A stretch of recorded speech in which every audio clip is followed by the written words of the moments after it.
Kung gusto mo namang gawin dito, bigas na agad, punta ka dun sa 30%. Hindi katulad ng ibang nasabi kong flat dryer, ay hindi ganoon kabilis yung trabaho. Halimbawa, dito ginamit mo mobile plus dryer, hanggang 21 days lang at 18% lang ang kanyang tuyo. Hindi mo pwede, kasi yung 18% na pagkatuyo na bahagdan ng tubig ng isang butil, ay hindi mo siya pwedeng gawin ng bigas, masisira lang.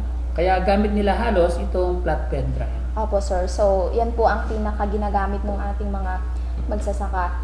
Sir, lahat po ba ng magsasaka natin ay meron pong oportunidad na makagamit ng mechanical dryer?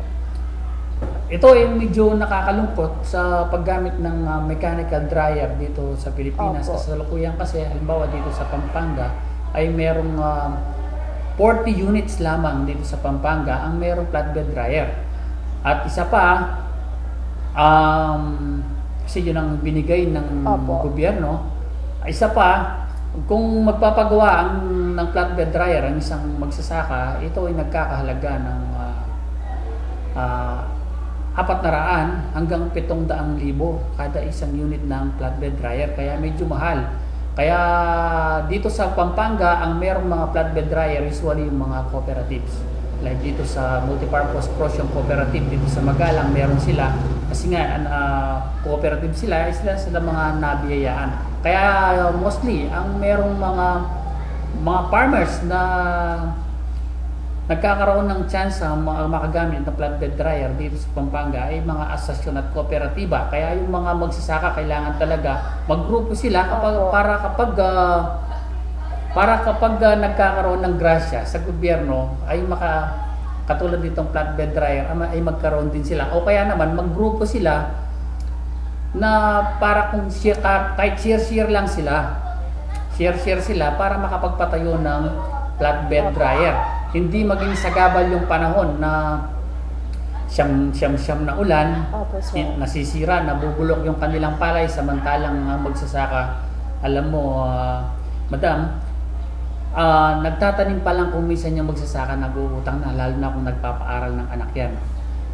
Tapos pagdating ng anihan, patutuyuan yung palay, bumabagyo ka sa Lokoyan, masisira lang yung kanilang butil ng palay, yung kanilang naani. Kaya kailangan, para mag-oportunidad lahat sila na makagamit ng flatbed dryer, pagkat ito nga ay napakamahal, magbuo sila, mag-group sila, hindi na kooperatiba, asosasyon, para makapagpatayo sila ng flatbed dryer. Opo sir. So sa inyo pong palagay sir, mas marami pa pong mga farmers ang hindi po nakakagamit ng flatbed dryer kumpara po sa mga gumagamit? Mas marami pa rin ang hindi nakakagamit ng flatbed dryer kasi nga mahal. Kaya napapansin mo, siguro madam, pag nagbibiyahe kang umuwi, kung minsan o kaya na pupunta ka sa isang lugar, marami pa rin yung nagbibilad ng palay sa daan. Opo sir.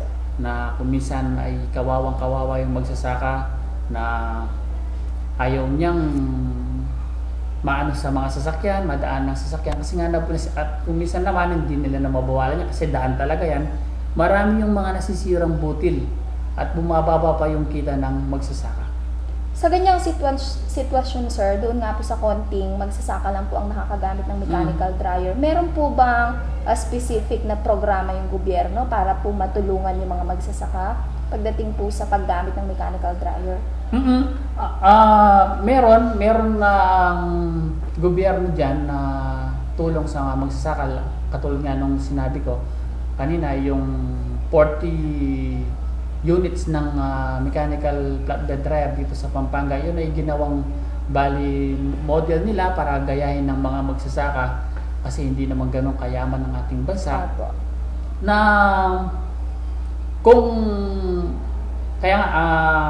para makakagamit lahat sila, magtayo sila ng mga kanilang asosasyon para kapag may politika, pag may eleksyon, pwede nilang ilapit kasi eleksyon, na kung grupo sila, yung mga politiko natin kapag eleksyon, doon sila mababait Kaya yun ang ina-advise ko sa mga magsasaka bilang isang extensionist ng school para makapagpatayo din sila Kasi nga, konti pa lang. Pero kung madadagdagan yan, mababawasan yung pagkasira ng bigas. Alam mo ba na sa bago dumating yung anihan, ang nawawalang butil sa palay ay 14.8%. Opo. Ang nawawalang butil na porsyento ng butil ng palay, kung sa 100 mawawala yung 14.8, magiging ano na lang, 84 kaban, ay 86 po. Samantalang sa 600 pesos kada kabahan, magkano na yon? Di ba? Opo, Yun napakalaki, yun na ang tubo. Sa pag-aani, harvesting pa lang 1.8%, pagsasalansan o peeling 0.5%, pag-iik 2.2%. Ito pinakamalaki sa pagpapatuyo o drying 4.5%, at sa pag-iimbak o storage ay 2.7%, at sa paggiling o miling, ito yung pangalawang malaking nawawala, ay 3.1% bago maging pera sa bulsa ng magsasaka. Yun, samantalang yun na ang kung nagpapaaral siya ng anak, baka 1 buwan o 2 buwan na ano na yun, allowance niya. Opo sir, pagdating naman po dito sa extension office ng Pampanga Agricultural College, meron din po ba tayong programa pagdating po sa mechanical drying para sa mga magsasaka? Dito sa extension, dito sa Pampanga Agricultural College, ang tulong natin sa mga magsasaka ay usually mga technical assistance lang, kasi wala naman tayong ganung pondo. Ay tulong ay kung paano turuan sila, katulad nitong ganitong paraan, na kung maririnig na magsasaka, magigising sila na ganun pala kalaki yung mawawala na butil sa kanila. Porsyento nakita sa kanilang ani.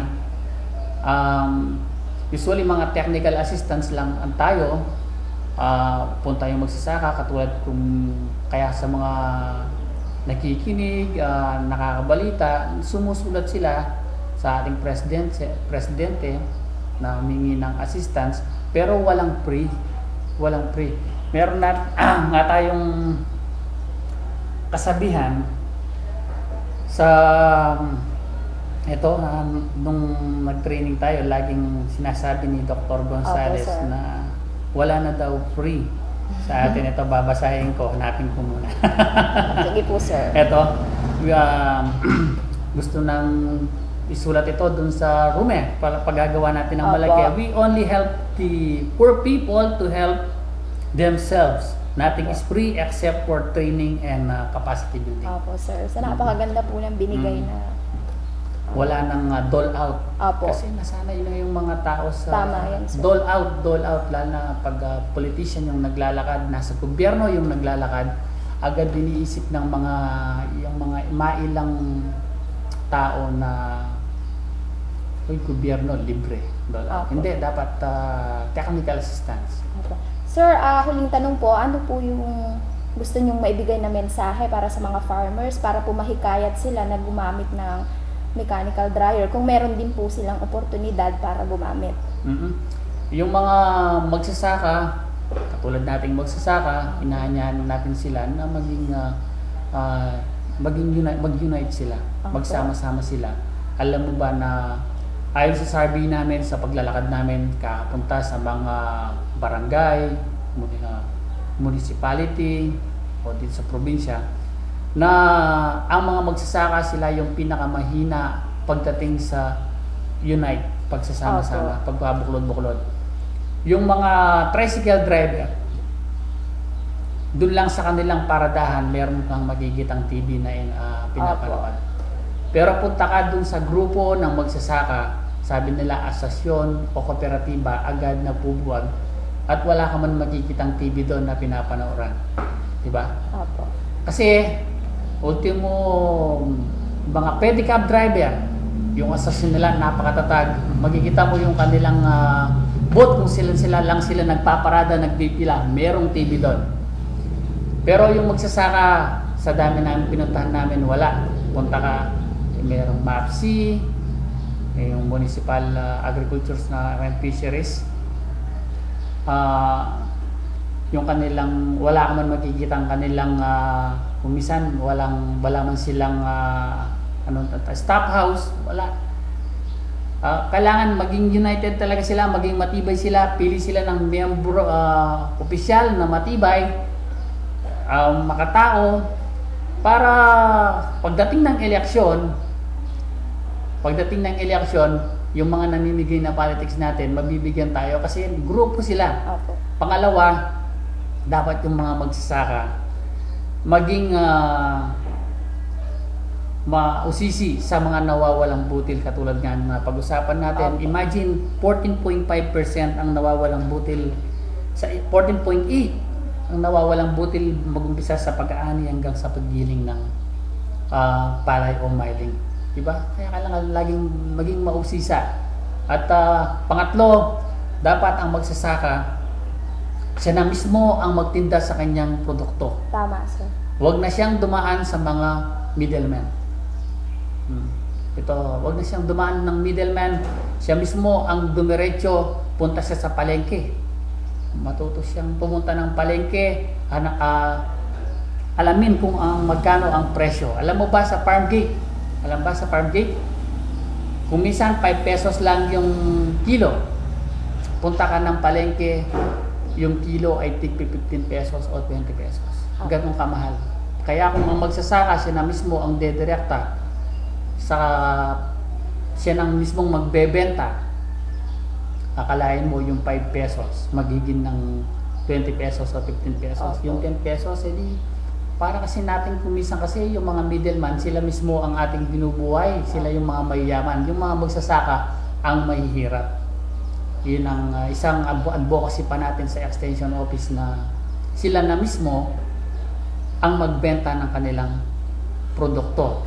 Punta sila sa palengke, punta sila sa mga katulad natin, yung mga magulang natin, sila magsasaka din tayo.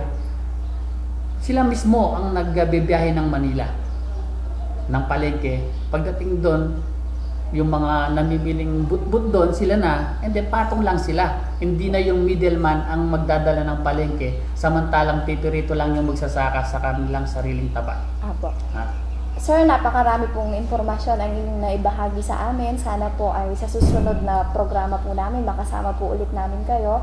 Maraming salamat po, sir, at magandang umaga po sa inyo. Magandang umaga mo din naman, madam. At basta pang magsasaka, pro-farmers tayo. Apo.